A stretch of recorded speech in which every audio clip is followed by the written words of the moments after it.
నేను ఒకటి చెప్తా ఉన్నా సంచార జాతులకు మీకు కూడా నేను చాలాసార్లు సంచార జాతుల గురించి మాట్లాడినా. అసలు ఎక్కడ ఉంటారో ఇవాళ ఈడు ఉంటారు, ఇంకో చోట ఉంటారు, వాళ్ళకు జనాభా లెక్కలలో పేరు ఉండదు, ఒక స్థిర నివాసం ఉండదు. అటువంటి వాళ్ళ సంక్షేమం విషయంలో నిజంగా ప్రభుత్వాలు ఇంకా కొంత ఫాస్ట్గానే వేగంగా చేయాల్సినటువంటి అవసరం ఉందన్న.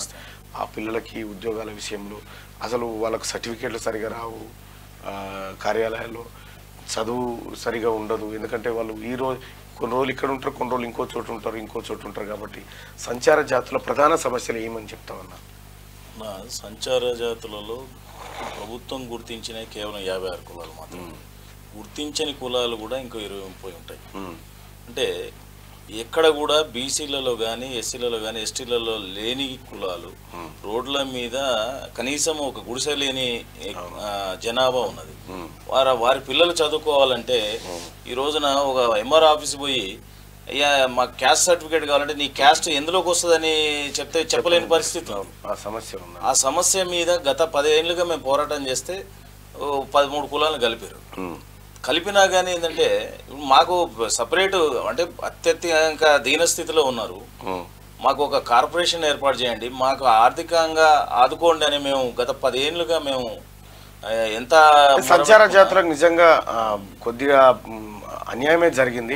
దాన్ని సరి చేసుకునే ప్రయత్నం అయితే కాంగ్రెస్ పార్టీ చేసింది చేస్తుంది కూడా. అదే చెప్పబోతున్నా. ఇప్పుడు మేము మేనిఫెస్టో శ్రీధర్ బాబు గారిని కలిసిన క్రమంలో అయ్యా మా పరిస్థితి ఇదంటే వెంటనే వారు మేనిఫెస్టోలో పెట్టడమే కాకుండా మాకు గట్టి హామీ ఇచ్చినారు.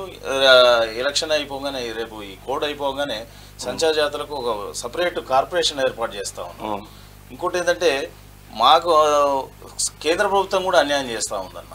ఓకే, కేంద్ర ప్రభుత్వం ఏంటంటే ఒక బోర్డు ఏర్పాటు చేసింది, డిఎన్టీ డెవలప్మెంట్ బోర్డు అనే ఏర్పాటు చేసింది, సీడ్స్ అనే ఒక స్కీమ్ పెట్టింది. దానికి అతా లేదు పతా లేదు. ఇంతవరకు కూడా ఒక సంచార జాతి బిడ్డ ₹1 ఆ స్కీమ్స్ కింద లబ్ధి పొందింది లేదు.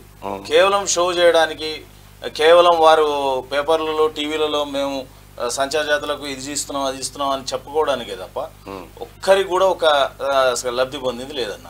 కరెక్ట్.